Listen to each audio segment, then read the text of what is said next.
The stars were cold and distant, specks of white light against the endless black canvas of space.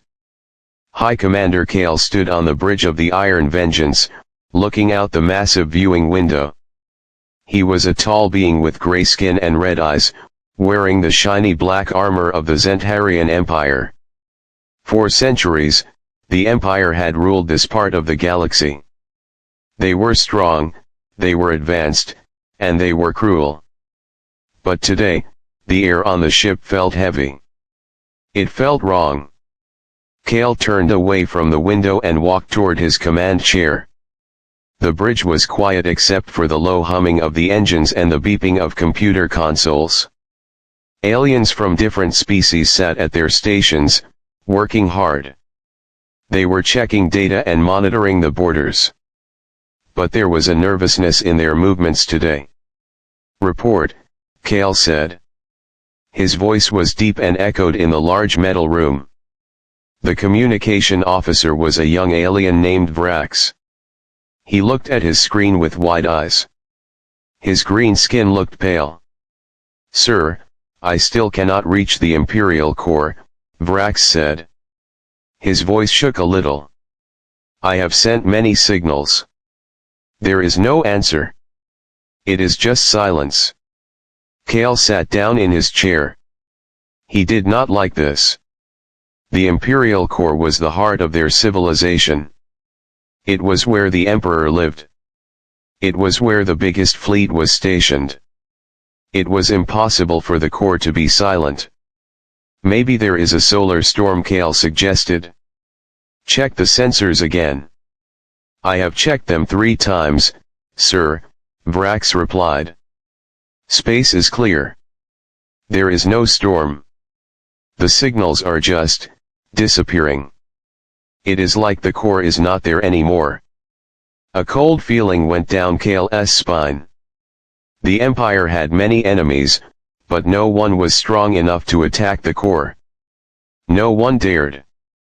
If the core was gone, who was in charge? What happened to the Emperor? Suddenly, a loud, siren-like alarm filled the bridge. Red lights began to flash on the walls. The tactical officer, a large alien named Drax, shouted from his station. "Contact." Large signature at the edge of the system. It appeared out of nowhere. Kale stood up instantly. "Identify. Is it a rebel ship?" "I am trying, sir," Drax said. His fingers moved fast over the keyboard. "There are so many of them. My screen is full of red dots." "Put it on the main screen," Kale ordered. The large viewing window changed. The image of the stars faded and was replaced by a tactical map of the solar system. At the edge of the map, hundreds of red shapes were moving. They were moving fast, heading straight toward the Iron Vengeance. Then, the computer finished identifying the shapes. The image changed from a map to a live video feed.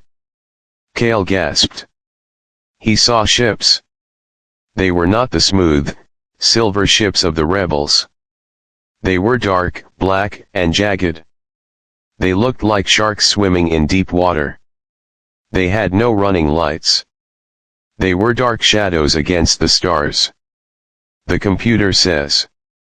Drax started speaking, but he stopped. He looked scared. "The computer says these are human ships, sir. But they do not match our old files. They are much bigger. They look like warships." Human Kale laughed, but it was a nervous laugh. "That is impossible. The humans are primitive. They live on a small, dirty planet called Earth. Their ships are made of rust. They do not have a fleet like this." "It is them, sir," Drax insisted. "Look at the design. It is human, but advanced. The Empire had visited Earth a long time ago. They saw the humans fighting each other with sticks and guns. They saw their small, slow spaceships. The Empire decided the humans were too stupid to be a threat. They left them alone. But now, looking at the screen, Kale felt fear. These were not stupid ships. These were monsters. There were hundreds of them, and they were powerful. "Incoming message, sir," Vrax said. "It is on an open channel. They are hailing us." "Put it through," Kale said. He tried to look strong.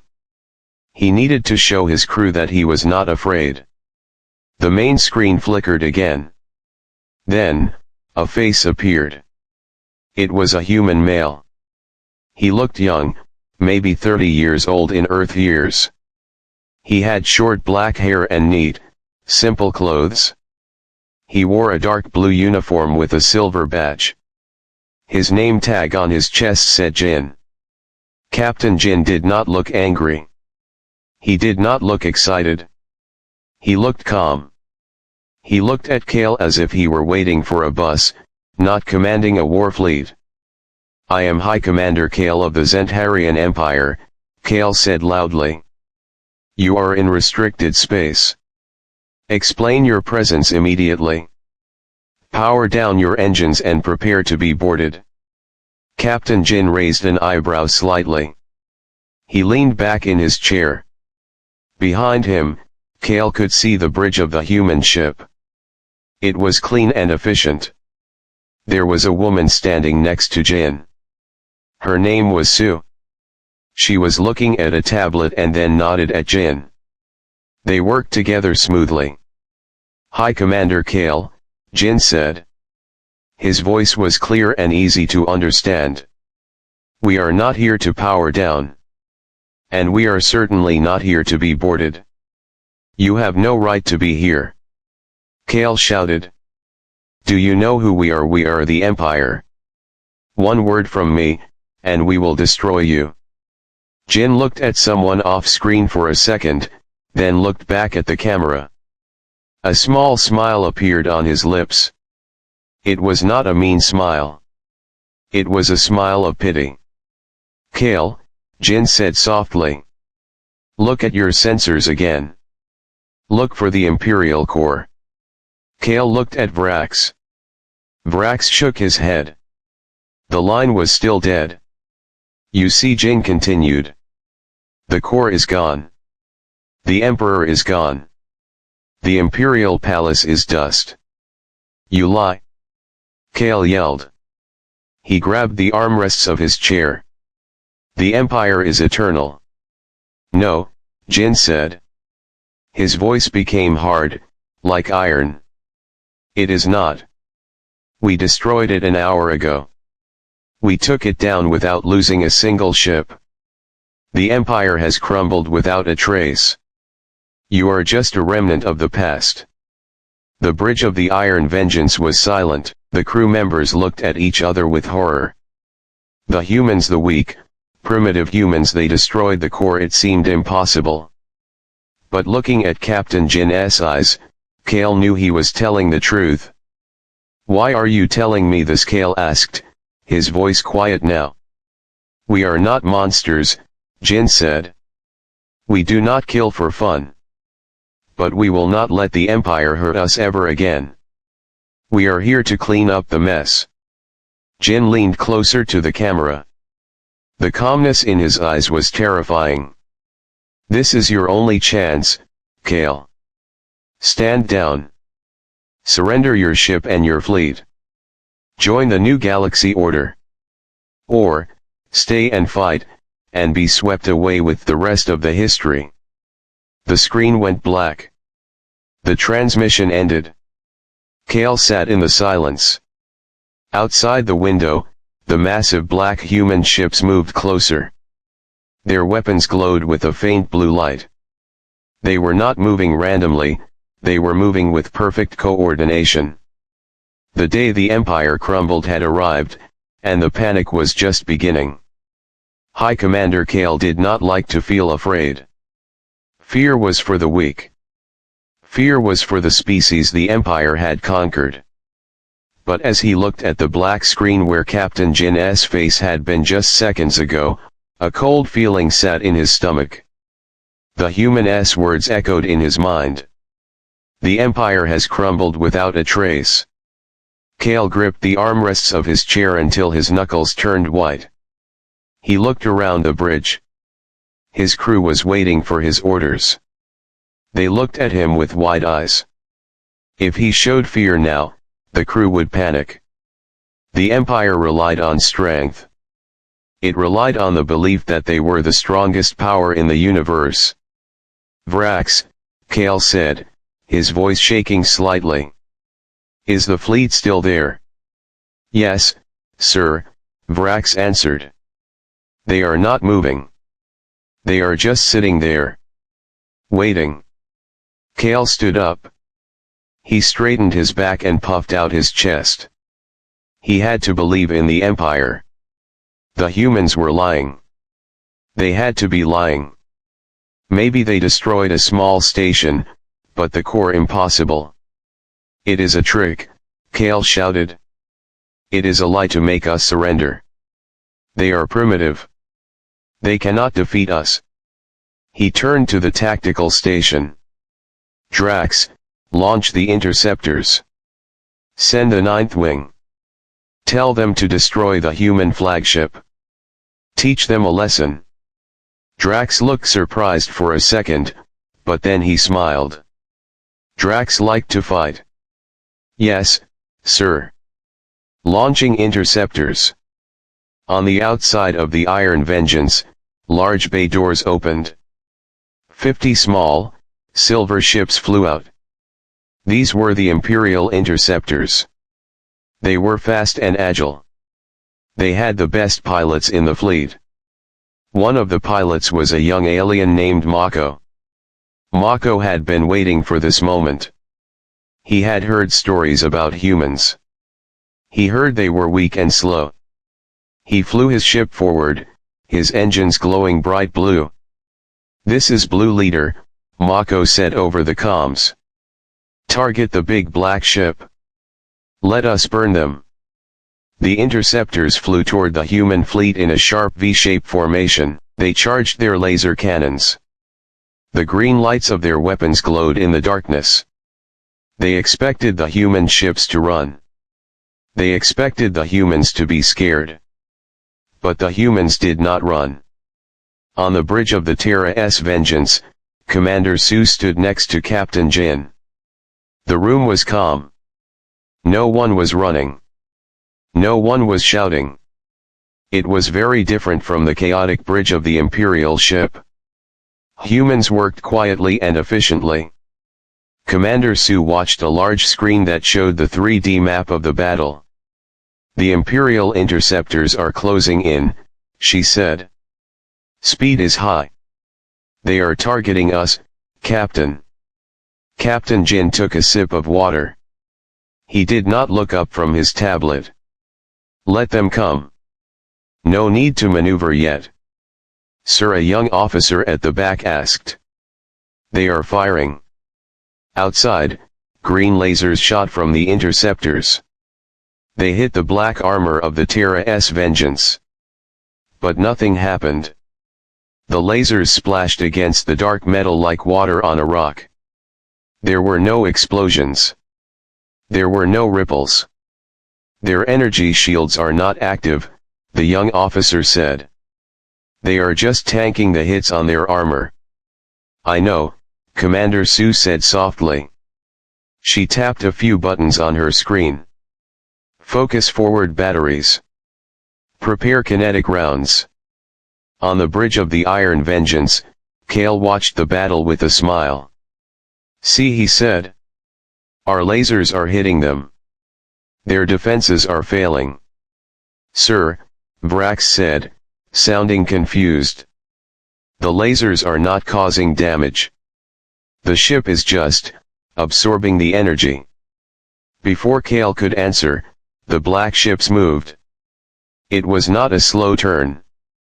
It was instantaneous. The entire human fleet shifted formation at the exact same time, as if they were one mind. They exposed the sides of their ships. Large hatches opened, revealing long, thick metal tubes. Detecting high-energy spike, Drax shouted. "It is not a laser. It is magnetic." Suddenly, the human ships fired. They did not shoot bright beams of light. They shot metal rods. The rods were small, but they were moving incredibly fast. They moved so fast that the sensors could barely track them.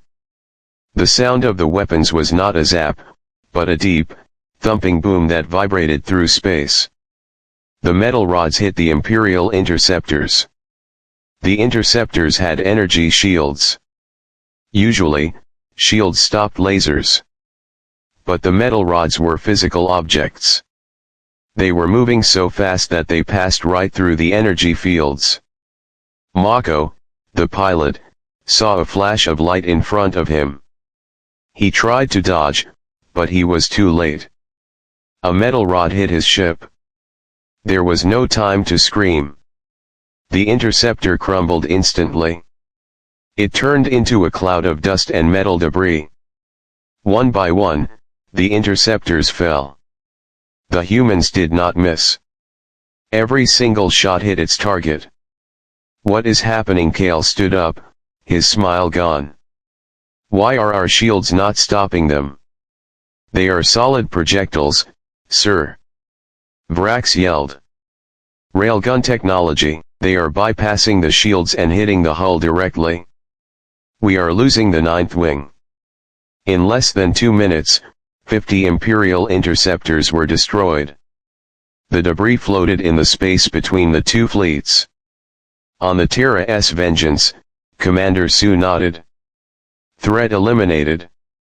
Tactical advantage secured." Captain Jin finally looked up at the screen. "Do not let them recover. Order the fleet to execute the pincer maneuver." "Yes, sir." The human ships began to move. They did not move like the clumsy Empire ships. They moved like a pack of wolves hunting a deer. Half the fleet went up, half went down. They were surrounding the Iron Vengeance and its support ships. Kale felt the panic rising in his chest. He could not breathe. These were not the weak aliens he read about in reports. These were a military machine. "They are flanking us, sir," Drax shouted. "If they get behind us, our rear engines are exposed." Kale looked at the screen. The black ships were faster than his ship. They were smarter. "Who are they?" Kale whispered to himself. The Empire had ruled for 1,000 years.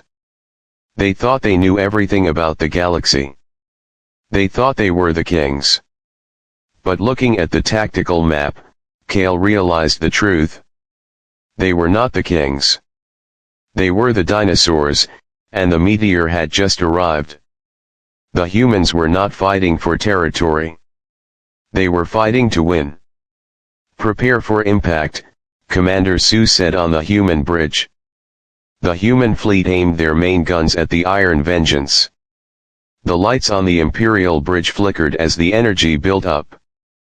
The battle had truly begun, and Kale knew, deep down, that he could not win. The news traveled faster than light speed. It moved from the destroyed border fleets to the wealthy Inner Rim. Panic was not just a feeling, it was a wave that crashed through the cities and space stations of the Zentarian Empire. In the center of the Inner Rim, on the golden planet of Ethel, sat the Grand Vizier, Lord Vex. He was not a soldier like Kale. He was a politician. He wore robes made of silk and gold, but today, the robes felt heavy. The main screen in his palace showed a map of the Empire. Red dots were appearing everywhere. Human fleets were attacking key worlds. The borders had vanished. Lord Vex walked to the communication panel. He needed to speak to the governors. He needed to stop the fear. He took a deep breath and turned on the camera. His face appeared on screens across the remaining sectors. "Citizens of the Empire," Lord Vex began. He tried to keep his voice steady. Do not listen to the rumors. The silence of the core is a tragedy, yes. But we are still strong. These humans, they are not a normal enemy. They are monsters. They are the devourers. They have attacked our home and destroyed our leaders. We must fight them, or they will eat every last one of us. He lied. He did not know if humans were devils. He just needed the soldiers to be too scared to run. Mobilize the home fleet, he ordered his guards. Send everything to the bastion. We will make our last stand there. Far away from the golden palaces of Ethel, on the dusty, gray mining moon of Lyra 9, the mood was different. The sky was thick with smog from the factories. The aliens who lived here were workers and guards. They were poor. Inside a small, hidden underground room, a woman named Gia sat in front of a computer screen.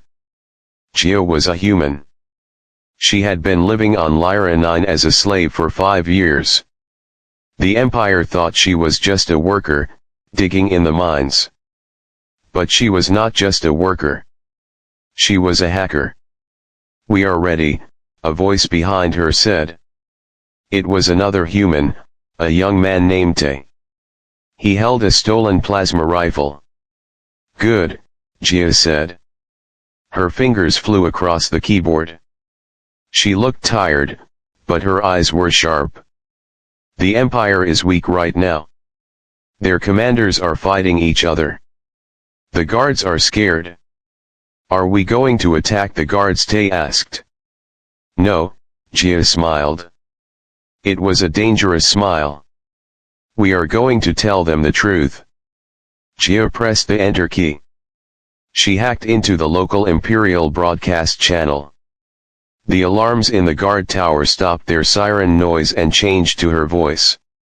Attention, Imperial forces on Lyra 9, Gia's voice echoed across the moon.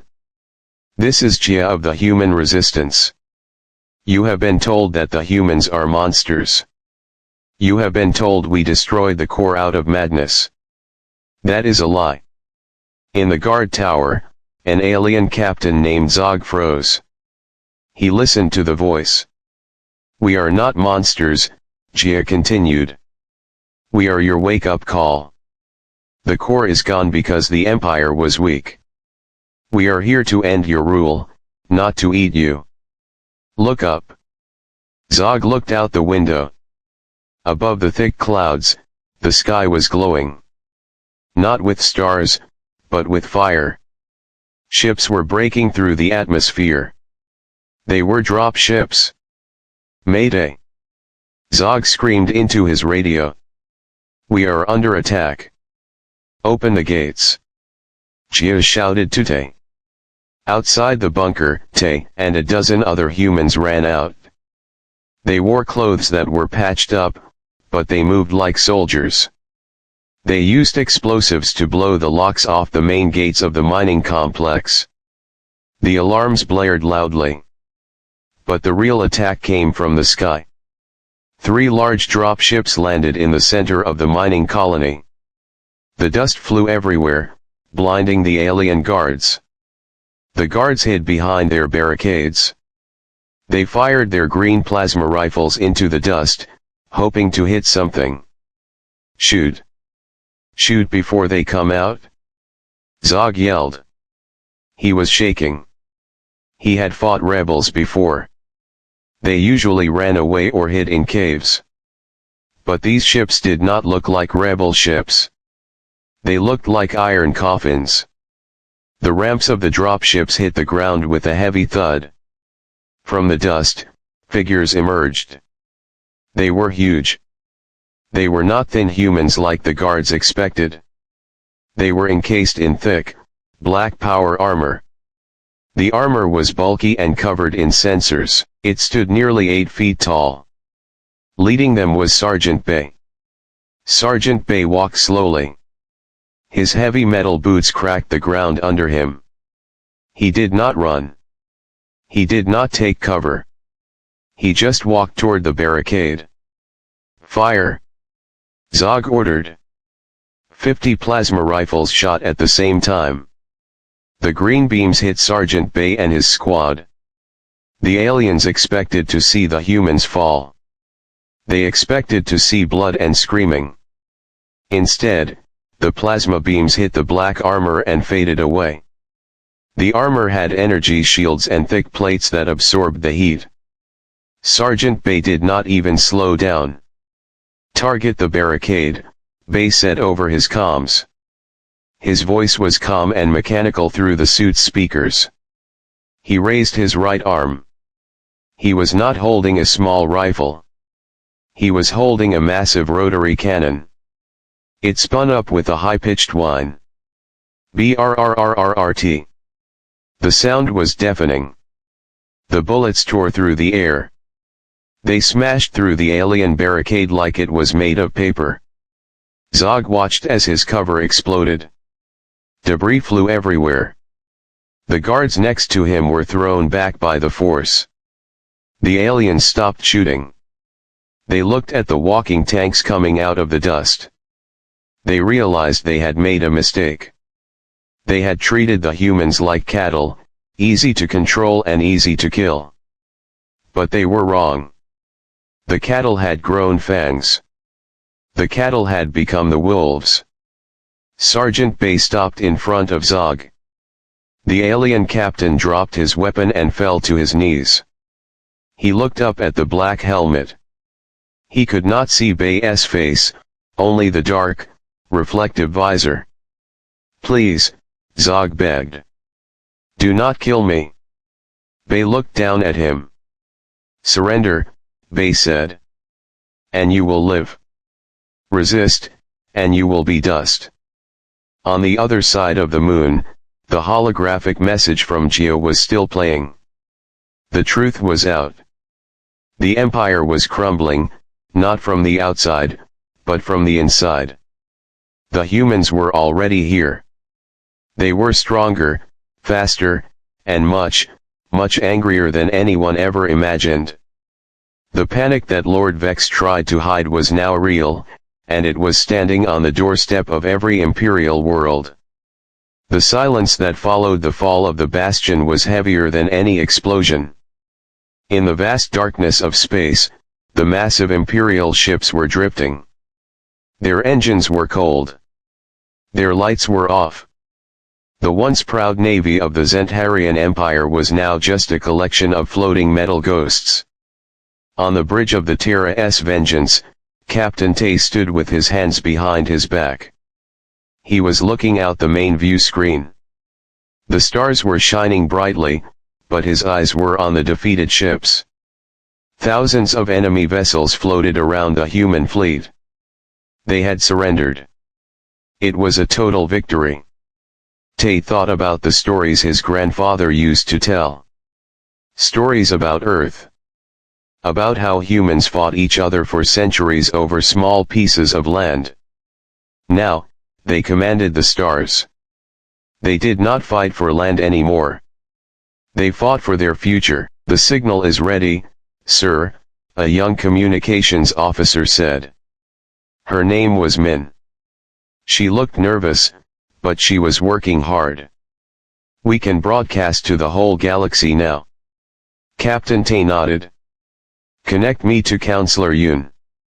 We will do this together." A few minutes later, the faces of Captain Tay, Commander Su, and Counselor Yoon appeared on every screen in the galaxy. From the mining moons to the farming planets, every alien stopped what they were doing to watch. They expected to hear about their new masters. They expected to be told that they were slaves now. But Counselor Yoon did not speak like a master. She spoke like a teacher. "Citizens of the galaxy," she began. Her voice was calm. "For a long time, the Empire told you that you were weak. They told you that you needed them to survive. They said that without them, chaos would rule the stars." She paused. "Today, the Empire is gone. And there is no chaos. There is only us." Yoon adjusted her glasses. We are the human defense front. We are not here to conquer you. We are not here to take your homes or your food. We are here to make sure that no one ever hurts you again. The Empire was a disease. We have cured it. Now, we will help you heal. On a small planet called Vex 4, a group of alien farmers watched the screen in the town square. They looked at each other. For 50 years, the Empire had taken half their food. They had lived in fear. Now, looking at the calm face of Counselor Yoon, one of the farmers began to cry. Not from sadness, but from relief. We do not want to be rulers, Yoon continued. We want to be guardians. This is the beginning of the Pax Terra. A time of peace. A time where strength is used to protect, not to control. Back on the Iron Vengeance, High Commander Kale was sitting in a small cell. He had been captured when the human boarding teams took the ship. A guard stood outside his door. But the guard was not abusive. He did not shout. He just stood there, quiet and still. A screen on the wall showed Yoon's speech. Kale watched it. He felt strange. For his whole life, he believed that power meant violence. He believed that to be strong, you had to be cruel. But looking at the humans, he saw a different kind of strength. They did not gloat. They did not celebrate by burning cities. They were simply cleaning up the mess. The door to his cell opened. Commander Sue walked in. She was still wearing her armor, but she had taken off her helmet. She looked at Kale. You have questions, Sue said. It was not a question. She knew. Kale stood up. He felt small in front of her. Why did you wait, he asked. If you had this technology, this power, why did you let the Empire rule for so long? Why did you let us suffer? Sue looked at him. Her eyes were kind, but serious. We were not ready, she said. And we needed you to show your true colors. If we attacked too early, the galaxy would have seen us as aggressors. They would have fought for you. But we waited, we let you become arrogant. We let you become evil. And when we finally struck, the galaxy did not mourn you. They cheered us. She took a step closer. We did not just fight you with ships, Kale. We fought you with patience. That is a very human trait. We can endure a lot, but we never forget. We never forgive those who hurt our family. And today, every human on Earth and in the colonies is family. Kale sat back down on his bed. He understood now. He was not defeated by a monster. He was defeated by a force of nature. Outside, in the shipyard, the work was beginning. Human engineers and alien workers were working side by side. They were taking apart the Imperial ships. They were removing the weapons of war and turning them into machines for peace. Huge mining lasers were converted to help dig tunnels for cities. Massive engines were used to power water purification plants. Sergeant Bay was overseeing a team of aliens as they unloaded supplies from a transport ship. An alien worker dropped a heavy box by accident. The worker froze, expecting to be hit. Bay walked over. The alien covered his head. Bay picked up the box and set it straight. He then put a hand on the alien's shoulder. Be careful, Bay said. But do not be afraid. We are not the Empire. The alien looked at Bay with wide eyes. Thank you, the alien whispered. It was a small moment, but it was happening all over the galaxy. The fear was being replaced by respect. The aliens were learning that the humans were not devils. They were just people who wanted to be safe. Days turned into weeks. The maps of the galaxy were changed.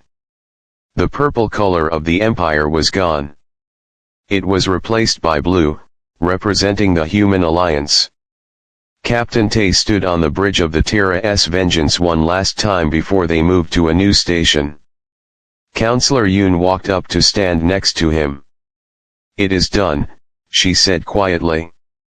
"Yes," Tay replied. "The Empire is a memory." "Is it worth it?" Yoon asked. "All the secrets, the hiding, the fighting." Tay looked at the stars. He thought about the history of Earth. He thought about the wars, the pain, and the struggle to get to the stars. "Yes," Tay said firmly. "Because now, when we look up, we don't see enemies. We see neighbors. And they know that we are the ones who keep the dark away." The Terra-S Vengeance turned its huge hull slowly. The engines glowed a soft blue. Along with the rest of the human fleet, they moved toward the center of the galaxy. They were not going as conquerors. They were going as guardians. The message was sent to every corner of space. It was a warning, but also a promise. Humanity had arrived. They were powerful, they were advanced, and they were watching. The galaxy had changed forever. The day the Empire crumbled was the day the real future began. And as the stars shone down on the quiet ships, the universe knew that the age of fear was over. The age of humanity had started.